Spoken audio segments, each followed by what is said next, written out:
Well, hello everybody in the world of the internet. Welcome to another episode of Stage Struck, the am-dram banter podcast. My name's Chris. My name's Todd. And we're here today with a very special guest. Yes, the main man of Huddersfield. He is here because we spent the last 4 months rehearsing with this gentleman in a show, and he's getting ready for another big show coming up this year in Huddersfield School of Rock. We are here with none other than the main man himself, Mr. Martin Stead. Martin, how are you? I am excellent, thank you. It's nice to see you. Yeah, it's great to see you guys. It feels like I can't believe I'm with the guys from the podcast. I know, yeah, we're the guys. You're the guys, these are the guys.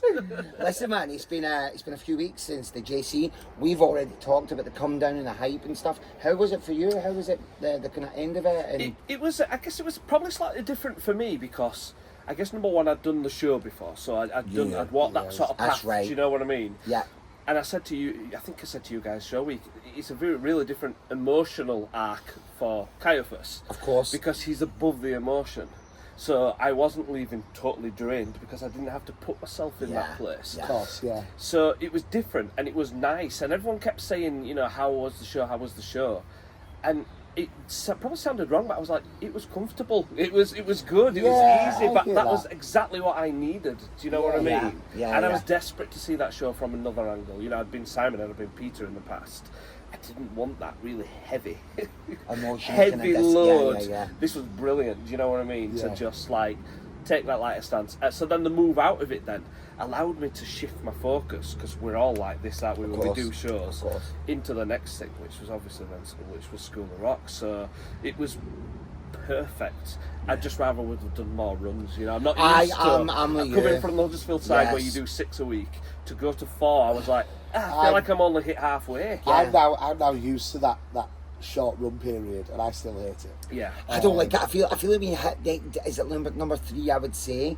You're in a rhythm. You're in and your groove. You're in your Your groove. halfway. Those first 2 are always. It's not that they're bad for the audience, but for us, we know that whenever we get to that midweek, that kind of that third show, you're in your groove and then you're on a run. But then just to kind of know that you're on your run, and boom, you're done. I mean, you guys know the tech and sound was still being figured out probably opening night, you know, so we were like, I don't think I'm getting quite what I want to get, and so you're only really comfortable with what's been given to you and what's set up around you by 2 and 3. Yeah. And then, you know, your opening night performance is always totally different to your last performance, always. 100%. And like you say, not in a bad way. No. You've just learned what's working really well, what you can do within the set, you know, where you can explore little bits a little bit more. Yeah. I said this to my eldest son who's just starting to perform, and I said, trust me, the show you do on night 1 and the show you do on the end of the night, it will be two totally different things. And they'll be different from what you were doing in the rehearsal room. Of course. So don't think you've got it nailed, this is what I do. Yeah. You'll tweak and mould and evolve it, and, you know. But you know what I found this as well, and this is very different, because we've all done shows, and I think what happens sometimes when you do a show, from an audience point of view, you go, oh, good audience tonight, oh, they were great, oh, not as good as last night. I don't know what it was, and I don't know if it was because of that very dramatic ending and that time. I felt every night was a good night audience. There wasn't that time where I come up and went, oh, the audience are rubbish tonight. Because that response, But it's such a different measure with a show like JC, because you're not measuring for laughs, you're not measuring for reaction, there's no shocks, gasps, it is just a listening audience the whole way through. And I think that's what was so exciting, was that first night. I think because we all we went on for that standing bow, and I know for me there was a sense of relief. We'd had a stressful week with tech, and then it was, oh my God, we've got a show, it's there. This is it. And there's no mega mix. Like a mega mix gets everyone up dancing, doesn't it? Yeah. And then that audience just seemed to just all stand and whoosh, and you kind of go, wow, that's just for emotion. There's nothing with this show to gauge that enjoyment until you hit that final moment. And I was convinced that someone would go early, or like the applause, or after Jesus has died, and there's that too soon silence. I thought someone's going to go, someone's going to applaud, or something, and it was just so deadly silent each time. And I think we've talked about this, but it gives the audience that moment to breathe. And yes, they're thanking us for the show and stuff, but it's like a sense for them to go, oh my god, I can breathe now. So you then get that in tenfold.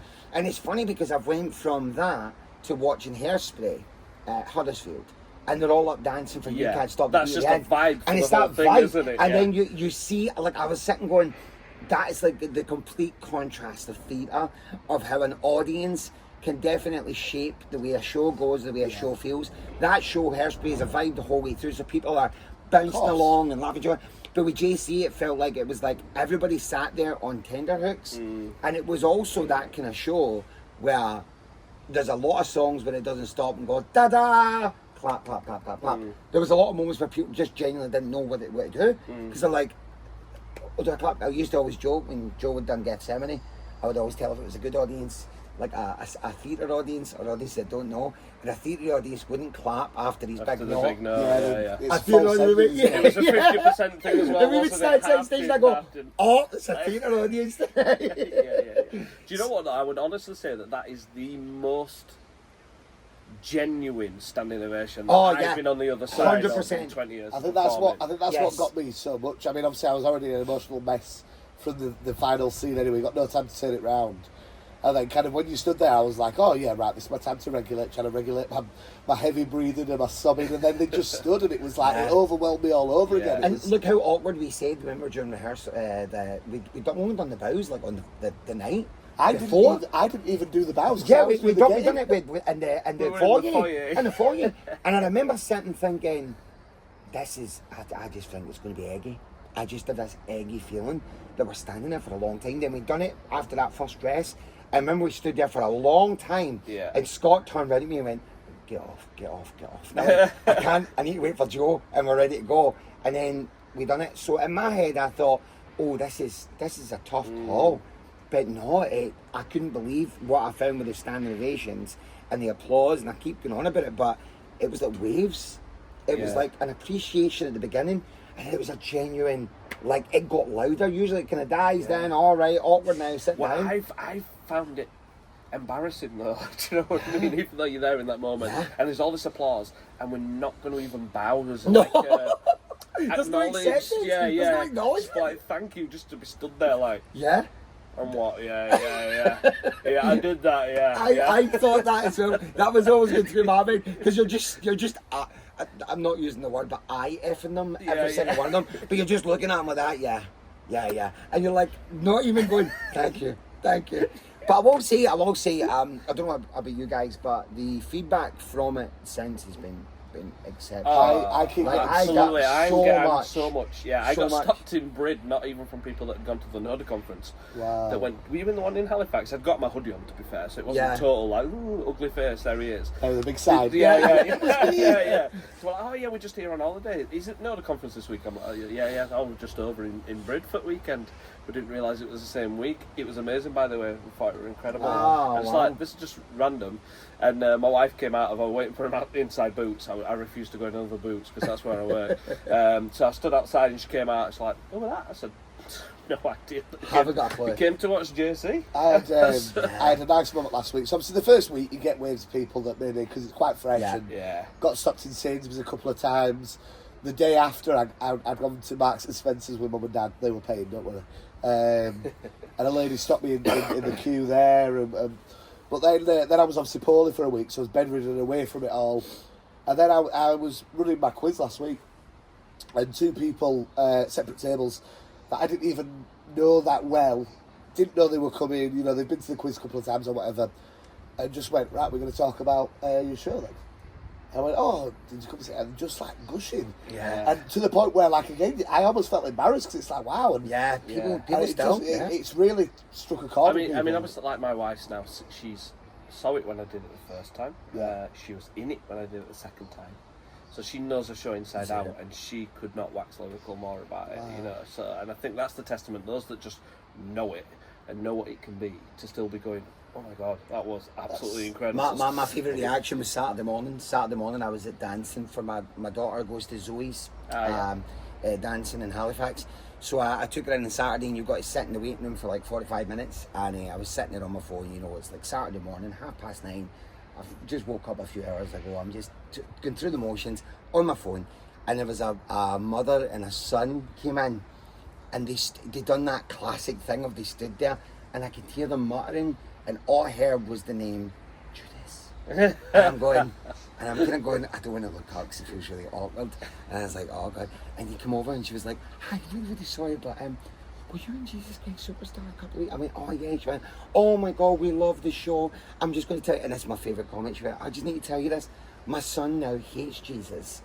And I went, oh no, we didn't mean it. She went, no. He thought about like in the show that he's going to do it with his school, but he doesn't want to be Jesus now. He wants to be Judas. I went, good boy, well done. So that was my favourite moment. There was a funny one actually at Noda when somebody said to me, oh my God, I just have to tell you how amazing you were. And I thought, oh, Jesse, Shrek was 3 years ago. I've seen this that is a special stalwart. You remember it. They'll never forget that moment. Yeah. I love it, man. You're like, yes, Caiaphas, one of the greatest roles. And that was a beautiful segue as well, because that leads us on talking a bit about you and your kind of history, because yours is a name I've heard for many years.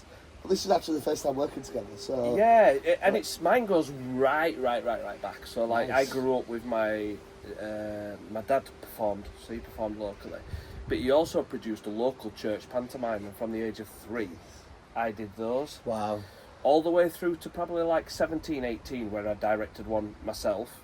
And then I made that move into the local am-dram societies. Now, when I turned up to audition for Jesus Christ Superstar, that was the first one I did. No one even knew my dad had a son. So my dad was chairman of the society at that time. And they were like, this is your son, where have you kept him hiding? He's like, well, he hasn't been hiding, he's been doing stuff, just been at home. But I just never really got involved with the local scene. I just knew the local church scene, that's what I was doing.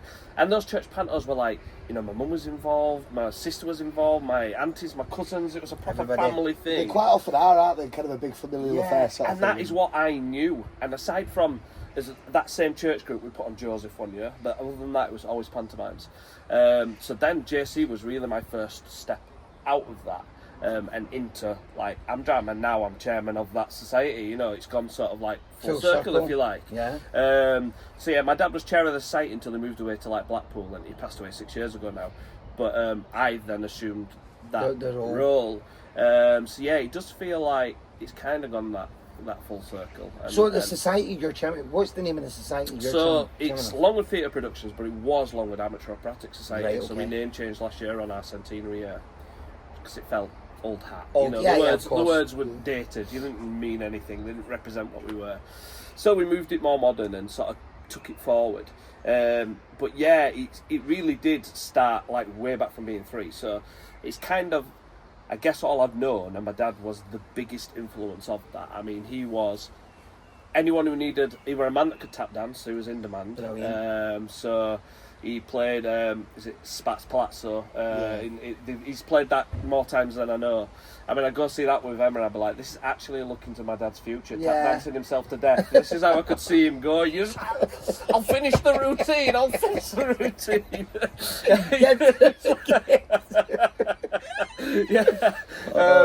Brilliant. And so that obviously was a huge influence on me. I wouldn't say anyone else was as big on it as my dad was. He kept it going. So then that starts that we all fall into that pattern, then, don't we? I went from one show to another show to another show to another show, and I very often did Longwood, Huddersfield Light Opera, Longwood, Huddersfield Light Opera. So that's where my sort of affiliation with light opera came. In fact, I've never performed with Woodhouse or Huddersfield Musical Theatre Company up to this day. I get really lost. So it's been those 2 Huddersfield societies at the 4. And I think it is just that, and when I've not done theirs, I've done like stuff in Bradford. I did the one in Halifax. I've done Brighouse, so I've done other societies. But yeah, I mean, might change in future. Who knows? I hope so. But it's just the way it's landed. You sort of get, and obviously now being with Longwood, I'm always going to be doing Longwood every single year. And I've directed for the last 5 years, I think now. Five. This could be my 5th or 6th time.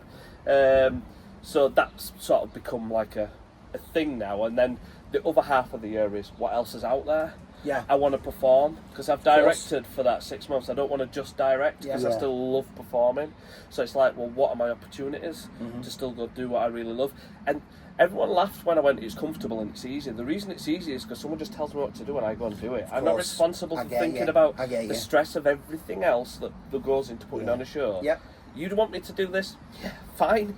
And it feels really easy. But what a difference it makes, doesn't it? Like whenever you've got that kind of performing blood, and then you've got that other kind of, responsibility role as director, I can relate to that a lot, because in the cruise industry, as a cruise director, my job was to oversee 42 team members and make sure that the entertainment was tip top and the guests were happy. But whereas my favourite and comfortable moment is when I'm just out on stage doing my thing, because I don't have to worry about the stuff that comes with it, and not the dramas, but a lot of stuff that the bells and whistles that you don't have to worry about when you're performing. So I can imagine with yourself directing all the time, just to get your outlet to do something else. Yeah. And everybody else will moan about the small things, but you're just like, this is nothing. Yeah. This is nothing. And like the enjoyment you get is totally different when you're on stage in it performing. When you're a director and you hit show week, the thing I struggle with the most is you feel like you're an unwanted piece. You're a spare part now. You know, you've done your work, you've got it to where it is. Yeah. You just sit back and watch and enjoy it, hopefully, or endure it, depends how it's done. but yeah, it's just that relief is what you get. And I like cry at really weird times when I'm watching, when I've directed. I cry when someone gets the reaction I want them to get. Now that might be a laughter. That might be a joke, and it landed how I hoped it would land. What you wanted, and it's happened. It's that relief. And like Sunset Boulevard, I had this lighting cue where, if you don't know the show, there's a bit at the end where he's in her house and he says, "That's Norma Desmond, that's Norma Desmond."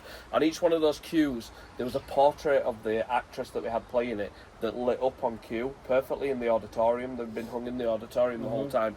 That moment, when it landed right, I was like, "Oh, this is it." You were a lighting cue. You guys were all right, but it's special, and if you know how you want it to hit, and it does hit right. I mean, just to go back to JC one more time, the lift to John 1941 is one of my favourite pieces of music. Probably won it at my own funeral. It's just such a gorgeous piece of music. And the first 3 nights, I mean, the lads did a great job kind of lifting Joe. Not that he's heavy, he's about 2 stone wet through, and bless him. But the lift was never on the exact crescendo. And obviously I'm watching it face on, and then on the final night, already a wash anyway and a wreck, and the lift, and it was just perfect. And it was just that kind of real satisfying. Yeah. Oh yeah, that's it. Like a jigsaw piece fitting in, and it was well done, lads. You absolutely nailed that. So I get that completely. It's those small little moments sometimes, and then if someone mentions it, like I remember Darren, who was our NODA rep for the Huddersfield area, he came to watch and he were like, "Oh, when the pictures lit up, I like grabbed my wife's leg and like." And you're like, yes! We touched that. Man, I was stuck with those pictures for forever, but do you know what? It makes a difference, though. It makes a difference because, like, I mentioned it last week on the podcast when I went and saw Hairspray. One of the moments for me, and only because I know who he was, Zoe's dad, who's the chairman, right? He was sitting in the middle of the audience and he was watching it, and just watching the sheer pride, just enjoying it. I caught him a few times just looking around and smiling. I mean, that's what it's about, man. Do you know what I mean? And that's where they probably, like yourself, that's where you get your kind of adulation, that kind of feeling of you've just been on stage and you've done your kind of your big number and you've gone off. That's your moment, and I think they're so good. You know, like you said, to get that kind of little things that the audience don't even take it and they just appreciate it, but you know how hard it was to work to get that to moment. it. And it's funny when people always say to you afterwards, "Oh, are you enjoying it?" And I'm like, "Did you enjoy it?" I'm enjoying it. And it's cheesy, but it's like that. No, that's all it's about. I'm just bothered about what you thought. That's all. That, you know, if it moved you in some way, whether it was the right way, the wrong way, did it mean something? Something to you, And I always prefer like the darker stuff, so that's why I like Jesus Christ Superstar. My dad was always light and frothy. He'd want some of it, you know. You could walk away, you don't really know what's happened. But for me, like, I mean, my ultimate fave is probably Blood Brothers, because you go through that catharsis, and I could walk out and walk straight back in again and go through the whole thing. You know what I mean? It's that heavy hitting stuff. So, like when we did Ghost a couple of years ago, I was in my element, you know, and everyone came out, "You made me cry," and I'm like, "Yes, that's it. We've done it. That's made me happy." And that's what's made me happy. Hit the right chord. One of my dream roles is Blood Brothers, I think. I think that would probably be my if ever a pipe dream came true. You know, Mickey, or like now as you move on, narrator. Well, you never know with these shows becoming available now. It's crazy. I actually said to my wife, it's always on tour. It's always on tour. I said to my wife though, he's now done like over 20 years, I sort of feel like within this next 5, with some of the shows that are coming available, you might just see it run for 12 months. And imagine every man and his dog. I mean, I know you guys spoke about how many people got We Will Rock You. But I think the brothers would take that too. You'll be able to see it in every town, every other week. You know, all 4 Huddersfield societies are doing it. They would just open that door. But do you think the theatre industry now is probably finding a way? Like I use Les Mis as the example when they did the big Les Mis in Leeds, and now there's a society in Glasgow doing it. It's spread out through the country. From what I've been reading online, they're making a lot of money from it, like more money than they ever imagined. Are we going to start seeing this? What I'm thinking with these kind of theatre companies releasing more shows to amateur dramatic societies because they're seeing that there's a financial gain in it, that they can make some money. And then what it does as well, again, and this is what I think, it brings the show back into the forefront when it's maybe been sitting dormant for a little while. We were all usually dormant for a while. You see, I think what Les Mis did right was release it on a very limited basis. So you've got obviously 4 societies that came together. I think there's only like 6 or 7 productions across the UK, isn't there? And obviously the one in Leeds was 4 different societies coming together to make that happen. Now, one thing you get when you do that is a seriously strong calibre, because there is some unbelievable talent locally. You know, if I think about even just pooling together all 4 of the Huddersfield societies, I would have a cast to rival any professional show, you know. There is some serious talent out there. So that's number one. You know you're going to get a really strong production of it. But then also, you've not, and this is the danger with We Will Rock You, I think, you've not flooded the market.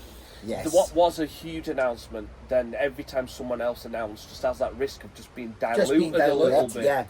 And it should have been, I mean, when the email dropped, my jaw was on the floor. And I'm like, oh my God, why have we already got a show lined up for next year? And then I thought about it, I'm like, but we're like October? By October, every man and his dog and his dog's best mate would have done that show.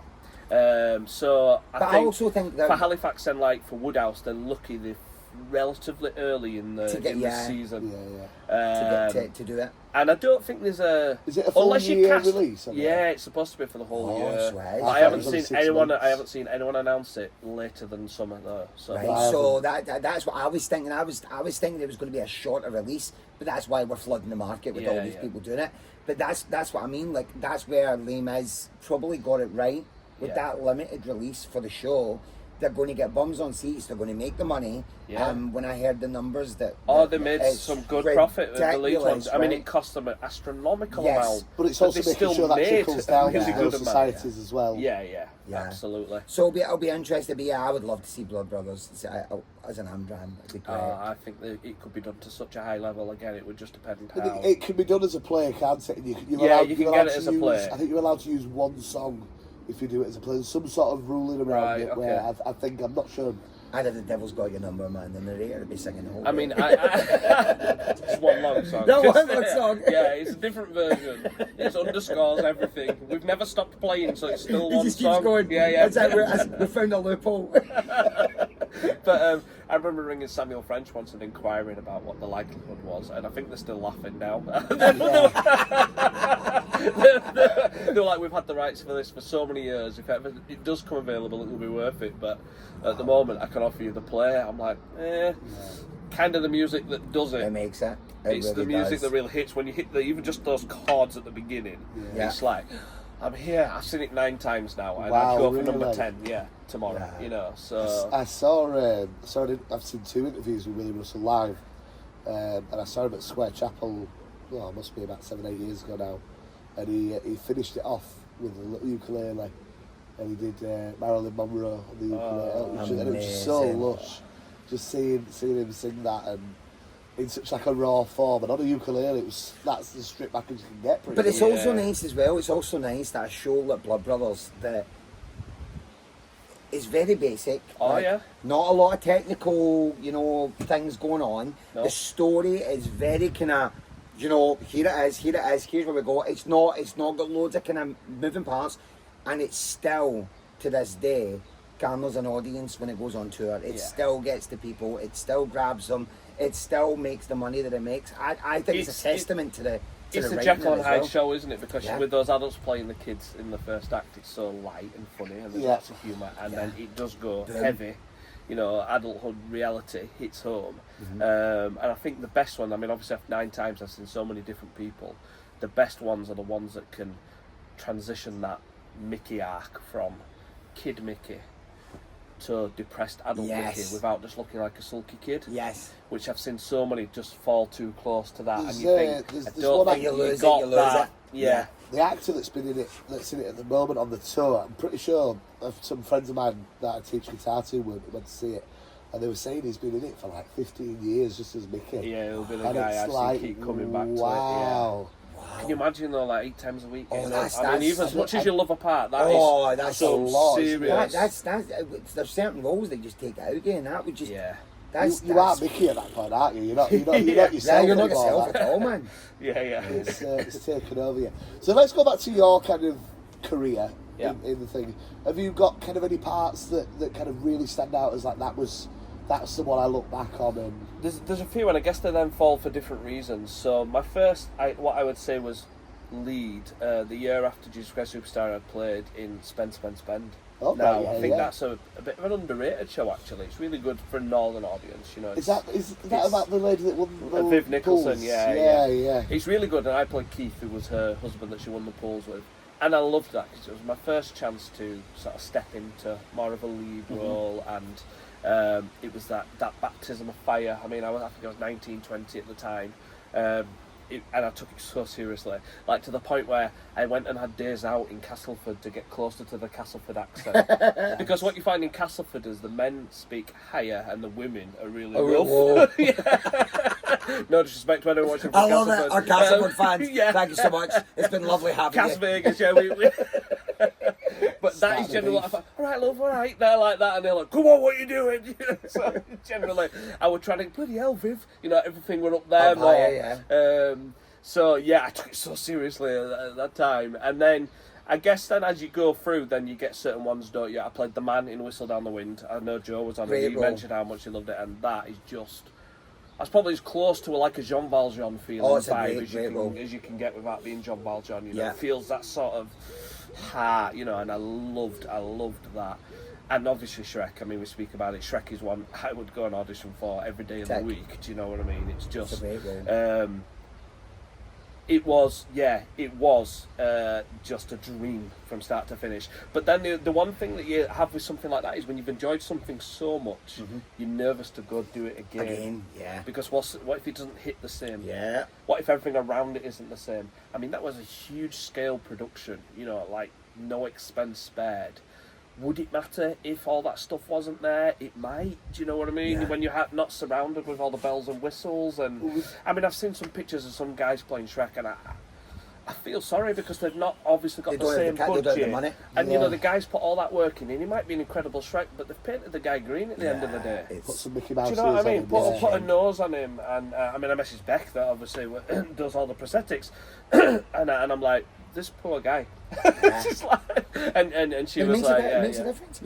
It does make a difference. It's a big budget. You can't go into it. There's certain shows, and we as Longwood would never go for that because we don't have the same financial backing behind us as some societies. When that show came out, we were all looking towards it just for light opera, going, "Are we going to do this? Is this going to happen?" Yeah. Do you know what I mean? Because I just think it was their show to do. Yeah.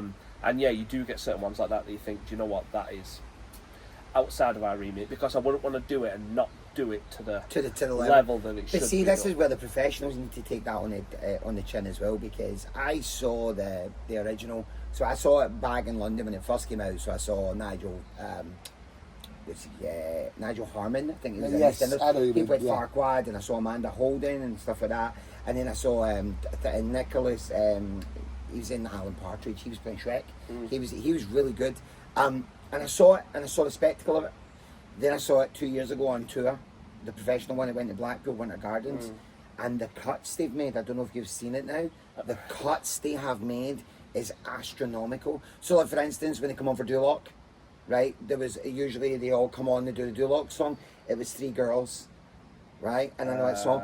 When it was the tap dance with the rats, it was 2 girls, right.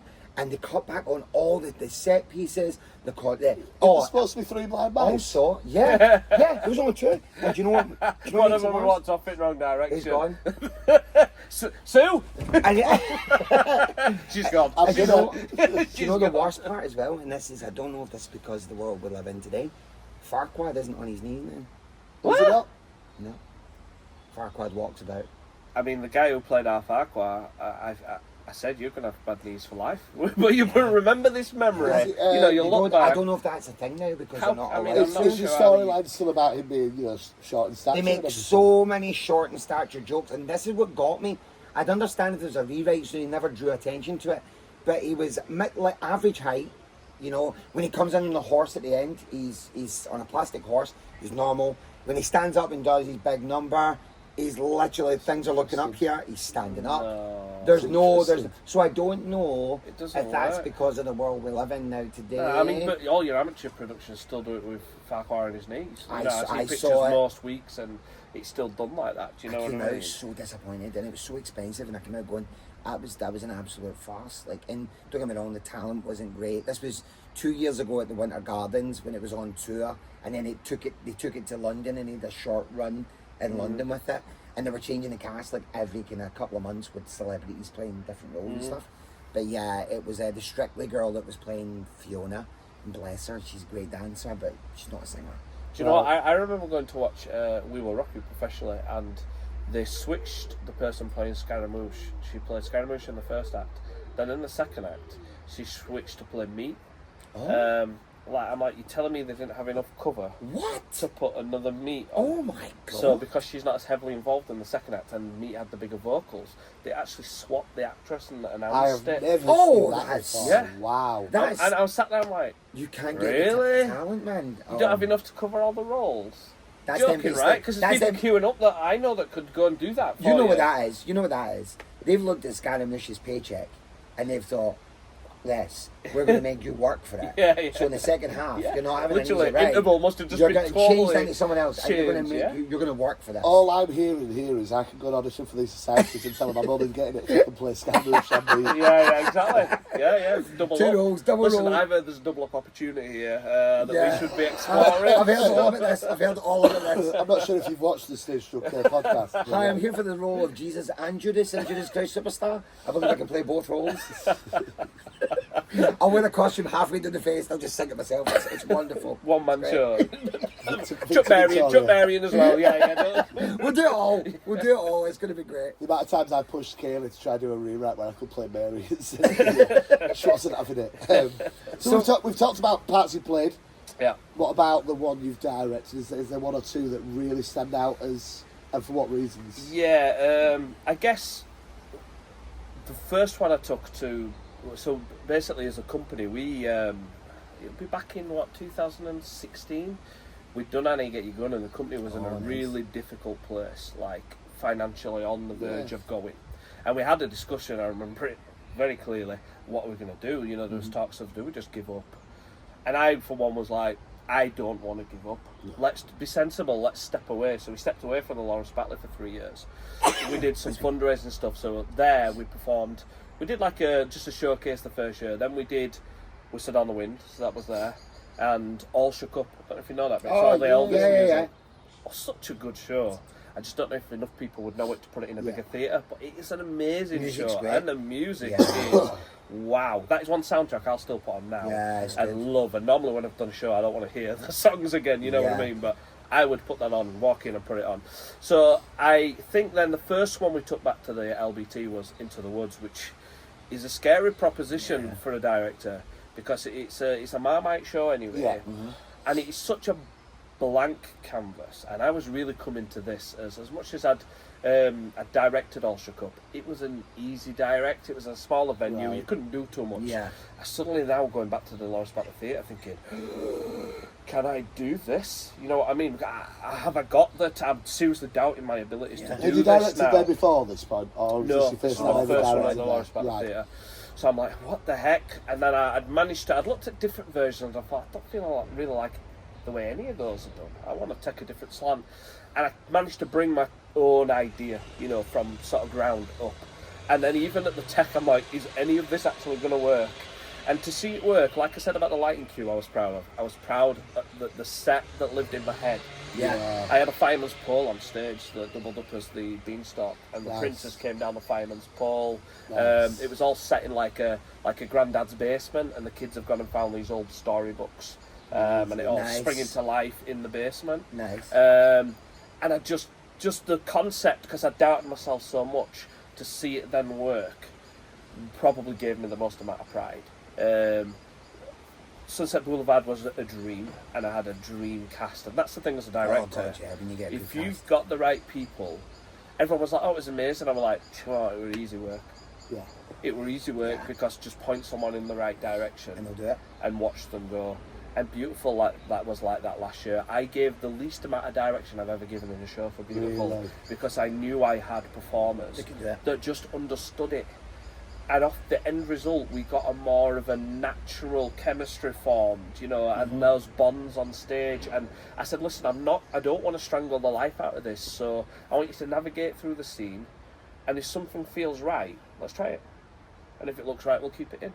Yeah. And it took them ages to get used to it. Like Helen, who was playing Carol King, she was like, I feel like I want to give her a hug at this point. So why are you asking me? Why haven't you just done it? So just follow what that feeling is. Yes. So Oh, and I'd you love to can't. be directed by you. Do you know what? You can't always do it, can you? Some people, you know that you need to take them on a blow-by-blow account, and they might not have the same experience. And, you know, I've been there as that 19, 20-year-old in Spend, Spend, Spend. I remember the director saying, just do what feels natural. And I'm like, none of this feels natural. I were about to go and have a simulated sex scene with somebody. Yeah. I'm like, none of this is natural. Don't tell me what to do and I will do it. But don't just expect something to happen here organically. It's not going to happen. We'll just stand there opposite each other and go, Sounds like me in real life. Yeah. Tell me what to do. Yeah, just point me in the right direction. Can you draw me a map? Please. So, yeah, I think definitely last year it was nice that I knew I had performers that just got it. Yeah. They would probably all class themselves maybe as actors and actresses above singers and performers and dancers, and I don't think they would mind me saying that. So those scenes with them then just felt so at ease and natural and real, and I loved that. And again, you can't always do it. This year might be different, you know, I might have to push and pull a little bit more, but I like trying to just take different approaches, and that's the key thing. I don't think I know the right way yet, and I've learned from all directors I've ever directed. And there's bits that I think, oh, I really like that. I learned in Jesus Christ Superstar. There were things about the way that Kayleigh and Lee approached it, those little chats in and amongst that are really good, and it's something that in a tea break I will look to make more use of. When everyone's having that downtime, that's where you can get them. That's where I can reach people on a one-to-one, more refined level. So I took things from there, and you take things good and bad, I think, from everybody, and no one reaches perfection, do they? So it's like learn, change, make a mistake, fine, let's do something different, you know, be humble enough, and yeah, so that's definitely. And I would say this year I'm in a different position because I've got Matt Ogden playing the lead, and Matt's played the part before. He knows this show way more than I'll ever know it. Right. So this is probably the one time I've gone into a show where I have people who know it more than me. Yeah. I'm usually such a stickler for let me get all the ins and outs. Yeah. And I'll never reach that level in this one because there are people that know it more. So I've actually just stepped back from that side, and even we had rehearsals on Monday, I thought about the blocking of those scenes during the day on Monday, so it was fresher and raw, and it meant more than when I got to the rehearsal, and that's different. That's something I've never done. Usually I've had the whole show blocked, and then I get 3 months in and I think, I don't even know what that means. I've written that we're doing this. I've relaxed and gone, no, I don't want to overthink it before the moment is right. And that's different. That's something I'm trying. It's working so far. We're very early on, but I'll keep trying to just hold off and let me just block it when it's in my mind, and then I take that thought process into the room, and I'm clear. My directions are clearer because I don't have that moment. I've put something about pizza. I don't know what I'm on about. I think it was an order I made. I'm not sure. I've put definitely no pineapple. Do you know what's funny? You said there, it struck a chord with me there because speaking about, of course, the cast of Beautiful, how you thought more of the acting than singers. You know, it's really funny you mention that because I'm seeing it a lot now. with a lot of shows and a lot of performers. But I don't know if you on TikTok, there's a performer, she's just done the tour of Annie Get Your Gun, Carrie Fletcher. Fletcher. She put this post out the other night, and it's really, I've been thinking about it constantly, and she's like, she's feeling that musical theatre is dying in a sense of it's all about the vocals, and it's all about the opt up and the riffs, and it's not about singing through the number and the acting of it and stuff. And she really did strike a chord with me, because it's so true, because I think the best people that I've seen on stage over the last couple of years are the people who I would consider exceptionally good actors with a decent voice. Not the great singers. It's the people who can tell the story, and I come out at the end of it going, God, they moved me through the telling of that story. So just when you say that, people have sort of laughed with me that I'm such a stickler for your character singing, not you singing. So I played Bill Sykes. Bill Sykes shouldn't really be able to sing. No. So, strong, main, tremble, shout. So then when I did shows where then I could sing, people, I didn't know you could actually sing. Well, what did you see me do? Bill Sykes. He's not really an operatic tenor. That was a choice. So, and it's the same, and my son at the moment is just playing Shrek at school. So we've gone full circle with this. And he's like, so I have to do the accent when I'm singing? Absolutely. Or you're getting disowned. I'm offering you up. So he's learning to carry those little flex, and I said, and that makes everything. You can't be Shrek and then stop being Shrek because there's a song. Oh, there's a song now. So I'm just going to be Alex singing a song. No. Absolutely has to carry all the way through. And I've auditioned for MDs who I've done shows with before. Jesus Christ Superstar being one of them. When Huddersfield Opera were doing it before COVID, cancelled it. And he was like, I never knew you could sing like that. I'm like, have you seen me audition for a rock musical before? You know what I mean? And it's that. If you haven't, then no, you won't have done. Because I probably have one style of singing that sits more comfortable with me. Of course. But I will try and shape and mould, and Matt Ogden is very much like that. He can turn his voice around to be so many different things depending on the character. And it's a skill, but then you can sometimes then get slacked on in a way. Do you know what I mean? It's like, I had no idea you could do these things. The parts didn't ask it. There was nothing asking for it. I'm a big believer with the riff thing. Kind of, if there's a reason why your character maybe would riff at that point, maybe it's a whale, maybe there's, it shows some sort of nuance to the part. But I feel like the big one that we've all become accustomed to, and it's become like a, what are they going to do with that part, is Elphaba. And the war cry at the end. We've completely moved away from that original kind of couple of note Idina Menzel, Adele Dazeem riff that was at the end, to now it's like anytime someone new gets cast, I can't wait to see what that can song. I hear your riff? And instead of watching this whole beautiful song all about actually this is what I'm going to do, and it's all about those two notes. Do you know what? Just looping back on Blood Brothers, I saw Marty Pello play narrator once, and he ruined it for me. Really? He took it from the melody, and he was riffing, and it wasn't enough to just do shoes up on the table. He had to throw in some little riffs as he was going off, and I'm like, no man, this is tried and tested. There's a reason it's been going for as long as it has, because people don't come and do that.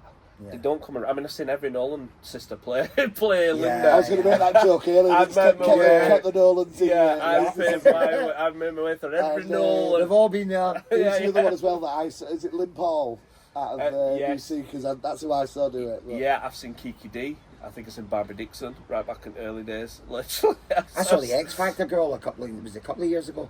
She was on X Factor for a year. The older woman, gingerish, kind of blonde hair. I forget her name. It's not Jodie Prenger, is it? No, not Jodie Prenger. Sam Bailey? Sam Bailey. Sorry. Good friends of Neil Hurst. Yes, Neil Hurst friend. She was on a ship with me, that's how I remember. Because we got talking about it. She was the guest act. But she played that part, and she was fantastic. I can imagine. She was, and again, she didn't oversing it. Yeah. She acted it. You see, the other bad one I saw was Anthony Costa from Blue playing Mickey. Oh, that must have been wonderful. And he did the kid bit alright, but he was the one who was most just like a sulky kid in the second act. He was just a kid who'd had his toys taken away, not a depressed adult. I was like, because up to the interval I was pleasantly surprised. I'll be totally honest, I went to see that one intrigue got the better of me. I'm like, Yes. there's no way. There's no way he can deliver that. Yeah. And at interval, I'm like, I might have to stand corrected. And then by end of it, I'm like, Nah, I'm alright. Oh, Yeah. Have faith in my decisions. So listen, speaking of like all the great shows that you've directed and things and that you've done, like Beautiful, was this year, wasn't it? Beautiful was Beautiful this was year? just gone yeah, last beginning year, of this yeah. year, Yeah.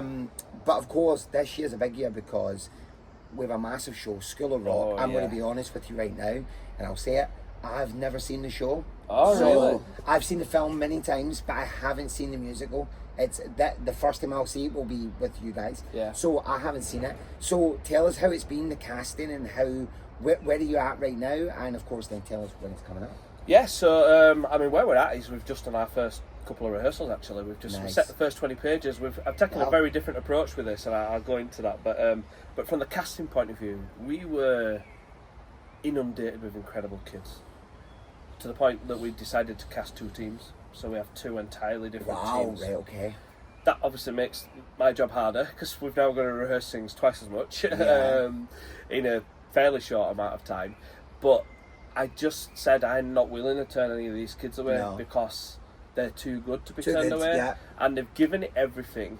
And some of them are more talented than I'll ever be. You know, like sit down, play piano, accompany themselves, then stand up, deliver dialogue, then smash some vocals, and I'm like, can't even read music, mate. Wow. I'm just, you know what I mean? I'm just like, my voice goes up a little bit, down a little bit. That's where I'm at. Where am I starting? Where am I I'll going? follow it There we and see go. what happens. Yeah, that's it. So I was like, no, there's no way I'm turning any of these kids away. But we also couldn't fit 32 kids onto that stage at one time.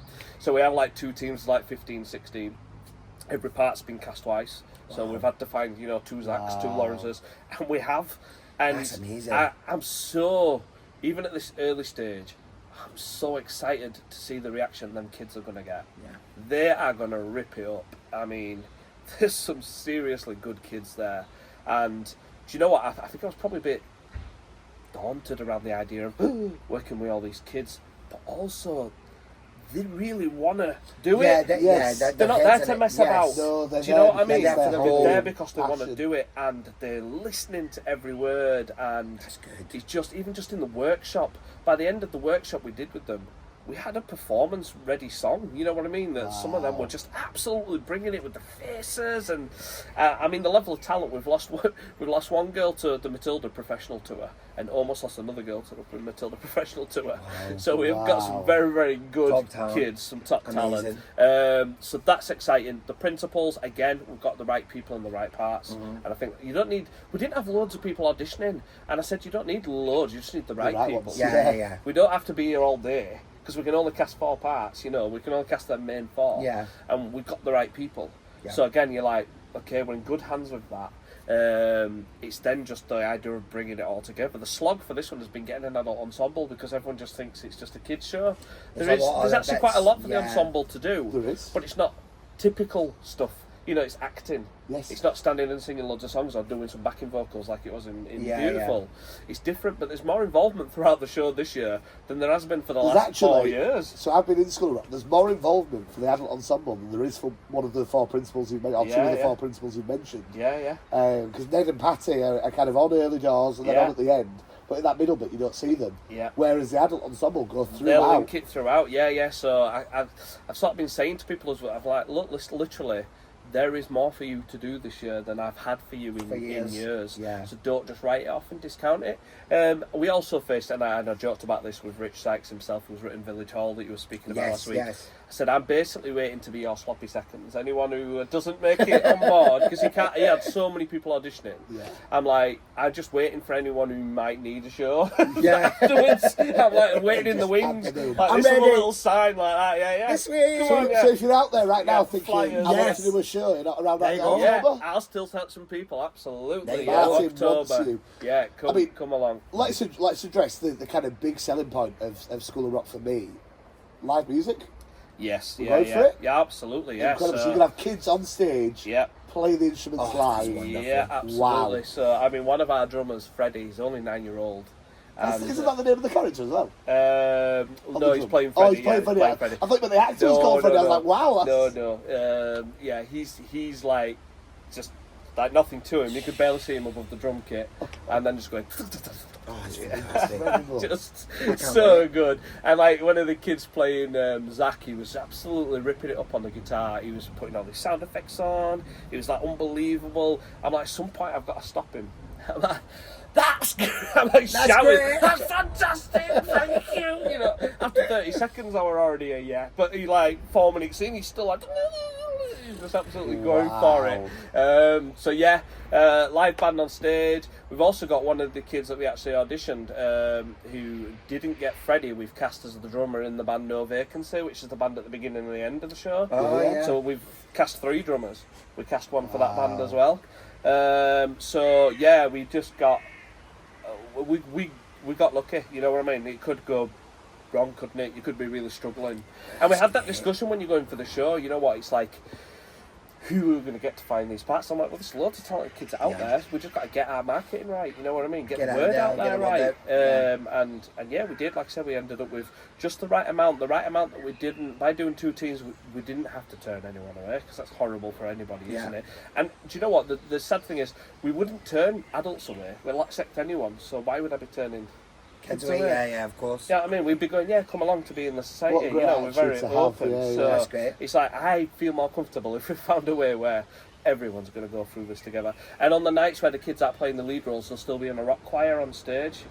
So they'll still be in all of the singing and everything. And then the next night they'll be the part. So yeah, they'll be involved. See, that's great. That's throughout the really whole thing. And that'll be like the first experience for a lot of those kids as well. Yeah, absolutely. Both my boys are doing it, and it'll be Joshua, the youngest's first real thing. He did a bit of a dancing at the LBT, but his first like proper show. Alex has done a couple of things now, but just for like, you know your own kids, don't you? I know the difference that's going to make for my child's confidence. 100%. And he's going into high school this time. You know, just have this going on through the summer. Perfect. It's going to give him such a boost, mixing with all the kids that are in the cast. Yeah.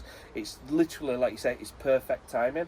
So I know that's what it's going to do for my kids. I know every kid will have something like that. Do you know what I mean? Going on. So yeah, we really have thought about it. And like I said, we've for the rehearsal process, we've totally flipped it on its head. Really, most shows you do, you'll know you sit there and you learn your singing first. But I thought kids ain't going to want to sit there and just note bash through a song for hours. So we've broke the script down into like workshops each week. So by the end of each week, we've set a section of the show from a dialogue, movement and singing point of view. So like I said, we've done the first 20 pages and the kids get brought into that on Sunday. So by the end of Sunday's rehearsal, we have 20 pages of the show done. Next week, similar. And by the end of July, we'll have it all blocked, and then we've made the bold decision to give them the whole of August off, because there's so many kids. Nice. So they can go on their holidays, you know, because you could keep plugging it, and you'll always have 3 or 4 missing, and you think, what have we actually gained from this? Exactly. So they all come back in September, and we have 5 weeks then. They'll have all already had the whole thing blocked. We have 5 weeks then to pull it back together again, tighten it, make it run. Do you know what I mean? And what's the date? When's it on? 7th to 11th of October. 7th to the 11th of October. Yeah. And that's at the Lawrence Bartley? Yes, Lawrence Bartley Theatre, absolutely. Wow. In Thrust, so anyone that don't know that, we've had a few shows at the LBT in Thrust, so we're out into the audience. So like you can imagine by the time we get to Battle of the Bands at the end, the kids are literally in an amongst the audience, like a proper rock concert. Amazing. That flip side of that is I now have to set every scene thinking about sightlines on 3 sides. Yes. So Yes. When I was blocking it, I'm like, this felt like a great idea, but now I'm worried about how this person I'm writing going to see. As someone that's never been in a double cast, how do you rehearse that? So the plan literally will be like, when it comes to movement, they'll all learn it together, and then they'll run it with the adult cast, and then the next team will run it with the adult cast. Right. So while the others sort of stand by, there might be some moments where I take one team to work on some dialogue in the back while the other team work on it, and flip it and rotate it. But we found a venue that allows that. You know, it's got another room that we can go to. And again, it's a learning process for me, because I've never had to do anything with 2 teams before. Cool. And I said that at we had like a get together and meet and greet. I said, listen, I'm learning with the rest of you here. But one thing I know is it's going to be awesome. So that's a good place to be. I know the end result is going to be epic. We're just going to put it together and get there. Yeah. And that might be trial and error. That didn't work so well. So next week, let's try this approach. You know what I mean? Yeah. And it's trying to coordinate all those. I mean, this year I've got someone on board that's almost like a bit of an assistant director, but more for keeping them kids focused. Yes. Will you just take these guys and just run some of Do that? stuff Do you like know that, what I mean? yeah. Just to keep them You know what tuned kids are into like. it. It's hard to kind of keep the focus and attention for a long time, so it's good to have someone there that can just... The real advantage is the space that we're rehearsing in, because we're doing it in thrust, which is sort of more like a square piece of set that comes out into the audience. It comes a fair way, but then, because we're in a fairly long, thin room, we can rehearse end on for in thrust, but then if we need both teams to learn at the same time, we'll just flip the space, and both teams are in a square each, do you know what I mean? As if they're performing to the front. So that space, I think, will actually work really, really well. We have the space to go. We've called them Team Rock and Team Roll. So Team Rock and Team Roll can be side by side, and then now let's try it just Team Rock. Let's try it just Team Roll, and we can just flip that space. So I think it will work. I'd it do will work team well. rolls, wouldn't I? team I'm excited. I get to see it. It's the first time I see it. I've never seen the show, so it'll be my first experience. Well, do you know what? My first time seeing the show was going to watch Matt do it over in Mosley. Right, okay. That was just when we were at the point of sort of signing the deal, you know, thinking about it, and we're like, well, let's just watch Matt and see what it's like, and see what we think. And by like third song, we were like, we're doing this. Yeah.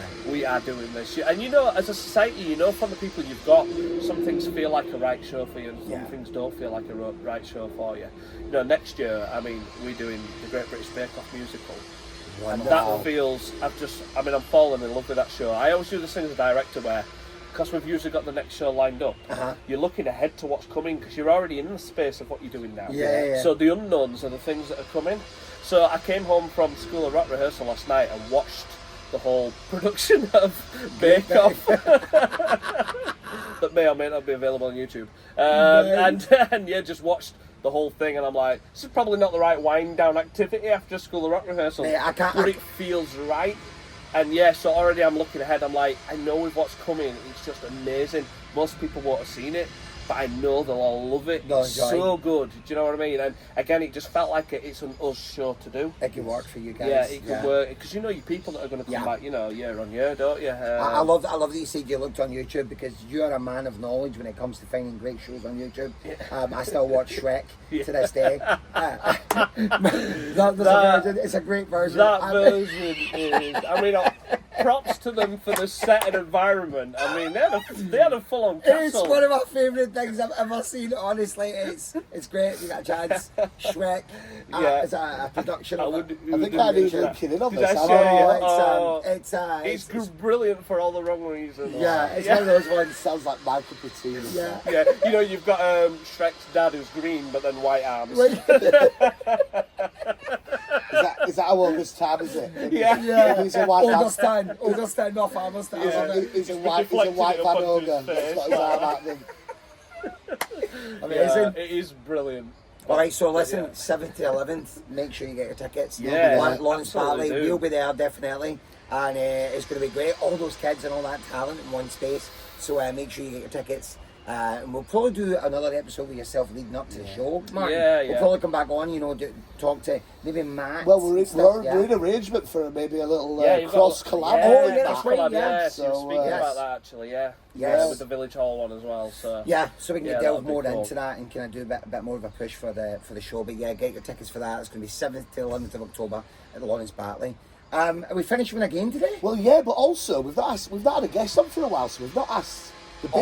Yes, we haven't. I'll let you ask the big question while I get the Okay, so one of the big things we always ask when we've got a guest on, but we've kind of had this big focus on JC and catch up and everything. It's been a while. Desert Island musical. You're trapped on a desert island. Yeah. You can have one musical in all its forms. You can watch it, you can listen to it, read it. What is that? But that's it. It's only that musical for the rest of your life. Yeah. And do you know what? I don't want to be super cliche, because JC's definitely up there. Yeah. Again, just because for me, if you're trapped on a desert island, I won't want to know every word to, because I'm singing along. You know, I've got to pass that time. So I'm banging out them tunes. I'm every part going. You know. But we mentioned it earlier. That feel good vibe, all shook up. I can't tell you. Right, okay. Elvis musical on a desert island. That's a really different one. I love that. The music is just so, and the arrangements, they're so gospel and they're just fantastic. And honestly, I can put that on and I'm ear to ear beaming. And I find myself most mornings singing one of the songs from that show, and it was a female song. It wasn't even a song that... in fact, I had it sung to me, because I was in that show as well as directed it. And yeah, There's Always Me, it's called, and it's a very I didn't know it as an Elvis song beforehand. It's just, you know, certain songs live in your head. Like, yeah. I promise you, every week that song will go around my head. Wow. And it's 8 years since I did that show. So I think that would be my one, yeah. I think it's a good one because you can lie back on the beach and Elvis's music kind of goes with that kind of desert island feel. Like, she looks like an angel. It's perfect, man. It's perfect. I love it. All right, Shook Up, that's a new one. Lovely. The podcast, I like that. Okay, we do have a game. I've got my phone just in case you guys say anything that I don't actually know. Oh, right, okay. But basically, you're gonna build a tower. Okay. Mm-hmm. So you've both got separate towers, separate categories to do with musical theatre. If you give me a correct answer, I'll say, yeah, that's correct, you can have that. Or I'll say, no, you can't have that. Once you've got at least 3, you can then have a guess at what you think your tower is. So they are all, the answers will all be musicals. Yeah. So you're going to say to me, could I have, we'll do it because it's an obscure one that I wouldn't have thought about, spend. Yeah. So you could not have spend on your tower. So you've both got different towers. Okay. So we'll let the guest go first, so you can ask me a musical. So I just throw out any musical. And I'll say either yes or no, you can have it. Can I have Phantom? You can have Phantom in your tower. tower. My God, I was going to say the exact same one. That was the first one that came to mind. Could be in your tower as well. Do you want to go for it? Or? Can I have Legally Blonde? No, you cannot have Legally Blonde. That's Martin. Can I have, we've mentioned it already, Les Mis? You cannot have Les Mis. Okay. Can I have Joseph and his Technicolor Dreamcoat? You could not have Joseph and his Technicolor Dreamcoat. So remember, you're looking for a link in the ones I do say yes to. Right, you haven't had any yet. But... Right, okay. Yeah, I'm just trying to find a propelling link to put me onto something else. So I can have Phantom. So I'm going Lloyd Webber. So can I have, just because I'm doing it, can I have School of Rock? Yes, you can have School of Rock. What? Okay. Can I have Jesus Christ Superstar? No, you cannot have Jesus Christ. Oh my God, I can't even build a tower. So my link is a Lloyd Webber link. So do I have to plump a guess here now? Or you've got to get a third one before you can have a guess. Okay. So can I have Joseph? You can have Joseph. Do you want to have a guess what your tower is? Have you whitewashed Chris here? I'm gonna go.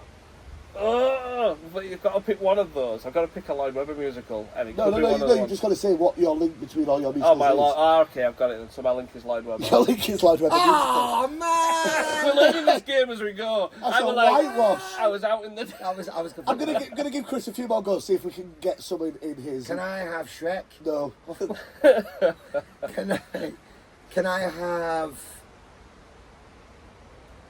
Do you know? And I gave it you this way around because I thought you would. Can I have We Will Rock You? Yes, you can. I thought you'd go for more that you could. Right. So can I have We Will Rock You?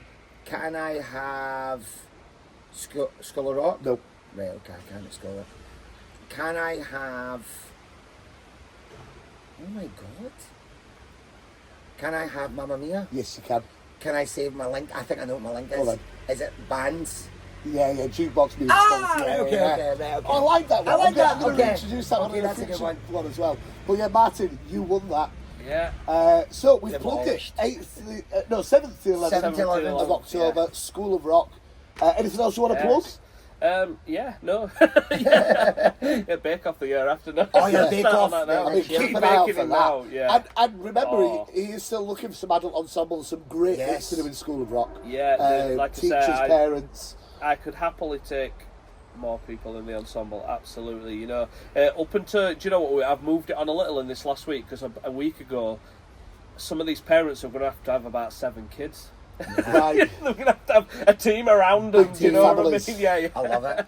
And what nights do you rehearse? We're rehearsing Sunday afternoons, and then we're doing Monday and Tuesday evenings. So it's just 3 days together, which works really well for that workshop idea. You know, it's intense. Right. Yeah. And then 4 days off, come back fresh to do the Those next are really day. good days for me. I might have to come over and do a Longwood show. Yeah. Those are really good days. The one thing I'll say is we've never ever normally done Sundays. We've always been a let's keep everybody's weekend to everybody's weekend. Really, yeah. We've usually done Mondays, Tuesdays, Thursdays. Right. This is the first year in my time, I think, that we've done. Other societies do. I'm used to it with Huddersfield like opera. So Halifax, it wasn't a shock. But yeah, I think we did it because of obviously kids, you know, it's easier than Sunday afternoon. And also, as someone that works with kids, they're so tired on an evening after school. You don't always get the best. You don't always, no. You don't always. Yeah, but like Sunday, like even for me, you know, I'll go from coaching Alex in the morning with his football team to leading the rehearsal in the afternoon. So Sundays will be a bit like dead.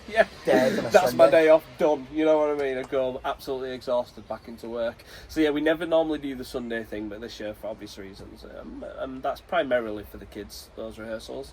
But yeah, Mondays and Tuesday evenings. Sunday, Monday, Tuesdays, and if you are watching this on YouTube, drop a comment. And where's the best place to get a hold of you if they want to? Because people might. Yeah, well, if you just actually go onto Longwood Theatre Productions Facebook page, you'll find my number as a contact on there. So you can just reach out to me through there or message into the page. Dirty breathing calls now. Yeah, probably. Well, I'm hoping. That's why I linked it. Yeah, I'd be disappointed if I didn't. You know, I've gone out on a limb there. There's me going through the yellow pages. Got it finally. So make sure you do that. That's brilliant. If you're sitting listening or watching and you're looking for something to do this year and you want to get involved with am-dram, it's the perfect opportunity. We always talk about it. We talk about taking that first step. This is basically an invitation to say, hey, come along. We're looking for some more people to come and join this insanely talented cast with the kids and, of course, Matt and everybody else. It's going to be a great show at the Lawrence Bartley Theatre. That's going to be the 7th to the 11th of October. Folks, thank you so much for listening and watching today. Martin, thank you so much. Been a great guest. So nice to see you again. It's wonderful. Good. And we look forward to seeing you on the next one with another very special guest. My name is Chris. My name's Todd. And we'll see you on the next episode of Stage Struck, the am-dram Banter Podcast. See you soon, peeps. Peace.